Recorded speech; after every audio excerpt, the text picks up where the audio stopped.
謝東華三院嘅持續支持同埋信任，透過羽毛球嘅運動，邁向東華三院嘅願景，致力為市民大眾構建更美好嘅社會同埋服務，促進家庭融合、社會和諧。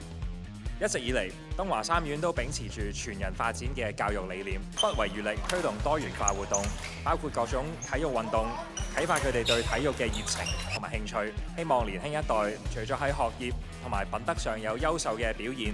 同時亦都要培養良好嘅嗜好同埋生活嘅習慣，勤做運動，鍛鍊強健嘅體魄同埋堅強嘅意志。開心嘅，因為覺得可以同小朋友一齊去參加比賽，氣氛好好嘅，我覺得，同埋可以同其他家長交流下球技啊，都係好開心嘅事。好好玩，因為打嘅時候會緊張，但係不過緊張完打完個比賽贏咗又好開心，好有成就感。我哋一家人都係讀東華嘅，係啦，我哋都係舊生嚟嘅。父子一齊上陣咧，嗰個親子嘅關係咧，大家彼此一齊合作咧，呢一樣嘢都係好難得嘅。咁最重要咧，都係因為我哋可以一家人一齊出嚟打波啦，咁同埋真係睇住仔仔喺場裏面，我哋有另一種嘅體會咯。